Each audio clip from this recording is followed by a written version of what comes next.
Sahabat, pernah nggak kamu merasa gagal dalam hidup kamu? Apa yang kamu rasakan? Apakah rasa kecewa, sedih, dan frustasi yang kamu rasakan membuatmu ingin menyerah dan meragukan kemampuan diri sendiri? Saat kita berbicara tentang perjalanan menuju kesuksesan dan kebahagiaan, ada satu hal yang tak terhindarkan, yaitu kegagalan. Hari ini, saya akan membagikan strategi bagaimana mengatasi kegagalan tanpa kehilangan semangat. Selamat datang sahabat di channel Sukses Bahagia bersama Lesmana. Sahabat, seberapa sering kamu pernah merasa putus asa ketika menghadapi kegagalan? Apakah itu dalam pekerjaan, hubungan, atau bahkan dalam mencapai tujuan pribadi? Kegagalan bisa terasa menghantui. Setiap kali kita gagal, rasanya seperti langkah mundur dalam perjalanan menuju kesuksesan dan kebahagiaan. Kegagalan adalah bagian alami dari hidup. Tetapi, bagaimana kita bereaksi terhadapnya adalah kunci utama dalam menentukan apakah kita akan tetap maju atau terpuruk. Kunci untuk mengatasi kegagalan tanpa kehilangan semangat adalah dengan cara mengubah cara pandang kita terhadapnya. Kegagalan bukan berarti akhir dari segalanya, melainkan sebuah pelajaran berharga untuk menjadi lebih baik. Dia adalah bagian penting dari perjalanan menuju keberhasilan. Dengan belajar dari kegagalan, kita dapat mengasah kemampuan, memperkuat mental, dan menemukan peluang baru yang sebelumnya tak terduga. Kalau kita dengar cerita orang-orang sukses, tidak ada yang mencapai kesuksesan tanpa menghadapi kegagalan. Namun yang membedakan mereka yang sukses dari orang lain adalah bagaimana mereka mengatasi kegagalan tersebut. Sekarang, mari kita bahas beberapa strategi efektif untuk mengatasi kegagalan tanpa kehilangan semangat. Yang pertama, menerima kegagalan. Menerima kegagalan adalah langkah pertama yang penting dalam menghadapinya. Kesediaan untuk mengakui bahwa kegagalan adalah bagian alami dari proses belajar dan pertumbuhan. Daripada menyangkal atau menyembunyikan kegagalan, lebih baik untuk menghadapinya dengan kepala tegak dan hati terbuka. Seorang tokoh sukses pernah berkata, "Jangan takut gagal, tapi takutlah tidak pernah mencoba." Dengan menerima kegagalan, kamu dapat menghilangkan rasa malu atau kekecewaan yang mungkin kamu rasakan dan fokus pada upaya untuk belajar dan berkembang dari pengalaman tersebut. Yang kedua, identifikasi kesalahan. Lakukan refleksi yang jujur untuk mengidentifikasi penyebab kegagalan. Evaluasi tindakan, keputusan, atau strategi yang telah kamu lakukan dan identifikasi di mana kamu mungkin telah salah atau kurang berhasil. Dengan memahami akar permasalahannya, kamu dapat mengambil langkah-langkah pencegahan yang tepat untuk mencegah kegagalan yang serupa di masa depan. Contoh misalnya, seorang mahasiswa yang gagal dalam ujian akhir mengidentifikasi bahwa salah satu kesalahan utamanya adalah kurangnya persiapan yang memadai. Dia menyadari bahwa metode belajarnya kurang efektif dan tidak memberikan perhatian yang cukup pada materi yang dianggap sulit.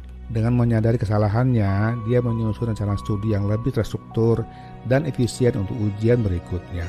Yang ketiga, belajar dari pengalaman. Belajar dari pengalaman adalah kunci untuk pertumbuhan dan perkembangan pribadi. Setiap kegagalan membawa pelajaran berharga yang dapat membantu kamu tumbuh menjadi pribadi yang lebih baik. Penting untuk tidak menganggap kegagalan sebagai akhir dari segalanya, tetapi sebagai kesempatan untuk belajar dan berkembang. Contoh misalnya, seorang atlet yang gagal dalam kompetisi besar melihat kesempatan untuk belajar dari pengalaman tersebut. Dia meninjau kembali pertandingan dan menganalisa strategi lawan, kekuatan dan kelemahan pribadinya sendiri. Dengan memahami apa yang tidak berhasil dan mengambil pelajaran dari pengalaman tersebut, dia dapat mempersiapkan diri secara lebih baik untuk kompetisi di masa depan. Kemudian yang keempat, bangkit dan berani mencoba lagi. Setelah mengalami kegagalan, jangan terjebak dalam perasaan takut dan keraguan. Bangkitlah dengan semangat baru dan bersiaplah untuk mencoba lagi. Kegagalan sebelumnya bukan berarti kamu tidak mampu meraih kesuksesan. Itu hanyalah bagian dari perjalanan kamu menuju tujuan kamu. Contoh misalnya, seorang pengusaha yang gagal dalam peluncuran produknya tidak menyerah begitu saja. Dia menggunakan kegagalan tersebut sebagai motivasi untuk memperbaiki produknya dan mencoba lagi dengan strategi yang lebih baik. Meskipun dia menyadari bahwa ada risiko gagal lagi, dia tetap optimis dan percaya pada visinya. Selanjutnya adalah Tetap positif dan optimis. Pola pikir positif dan optimis adalah kunci untuk mengatasi kegagalan. Percayalah pada diri sendiri dan kemampuan kamu untuk mengatasi rintangan. Dengan tetap fokus pada tujuan kamu dan mempertahankan sikap yang positif, kamu akan lebih mampu menghadapi tantangan dan menemukan solusi kreatif untuk mengatasi kegagalan. Contoh misalnya, seorang manajer proyek yang menghadapi kegagalan dalam menyelesaikan proyek besar, memilih untuk tetap positif dan optimis. Meskipun proyek tersebut tidak berjalan sesuai dengan rencana dan menghasilkan hasil yang kurang memuaskan, manajer tersebut memilih untuk melihat kegagalan sebagai kesempatan untuk belajar dan tumbuh. Dia menyadari bahwa kegagalan adalah bagian alami dari proses pengembangan proyek, dan dia menggunakan pengalaman tersebut sebagai pelajaran berharga untuk proyek-proyek mendatang. Kemudian yang keenam adalah tetap bersemangat. Dalam setiap kegagalan, penting untuk tetap mempertahankan semangat yang tinggi. Semangat adalah kunci untuk bertahan dalam situasi sulit dan menjaga motivasi kamu tetap kuat. Temukan sumber motivasi dari dalam diri kamu sendiri atau dari orang-orang terdekat yang peduli dengan kamu. Ingatlah bahwa semangat yang kuat dapat membantu kamu melewati rintangan dan mencapai tujuan kamu. Contoh misalnya, seorang seniman yang gagal dalam pameran seni pertamanya. Meskipun dia merasa kecewa, dia terus berlatih dan menciptakan karya baru dengan semangat yang tinggi. Dia mendapatkan dukungan dari keluarga dan teman-temannya yang percaya padanya, dan hal itu membantu menjaga semangatnya tetap menyala. Kemudian yang ketujuh, tetapkan tujuan jangka pendek. Nah, sekarang saatnya untuk mencoba kembali. Sekarang, bagilah tujuan besar menjadi tujuan yang lebih kecil dan lebih terukur. Dengan cara ini, setiap langkah kecil menuju kesuksesan akan terasa lebih mudah dicapai, dan kegagalan dalam satu aspek tidak akan menghancurkan seluruh semangat kamu. Contoh misalnya, seorang penulis yang bermimpi untuk menyelesaikan novelnya menghadapi tantangan besar dalam menyelesaikan proyek yang begitu besar. Namun, dengan membagi novel menjadi bagian-bagian kecil, seperti menetapkan target untuk menyelesaikan satu bab setiap minggu, dia merasa lebih termotivasi dan lebih mampu untuk tetap fokus pada tujuan akhirnya.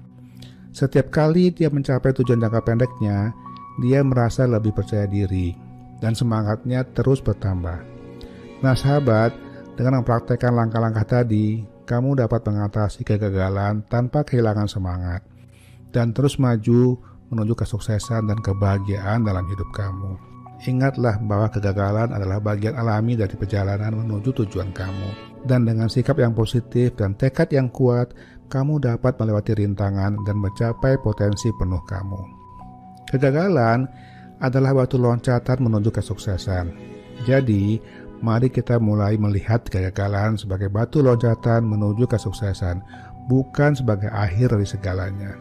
Setiap kegagalan membawa kita satu langkah lebih dekat menuju tujuan kita jika kita mampu mengambil pelajaran darinya.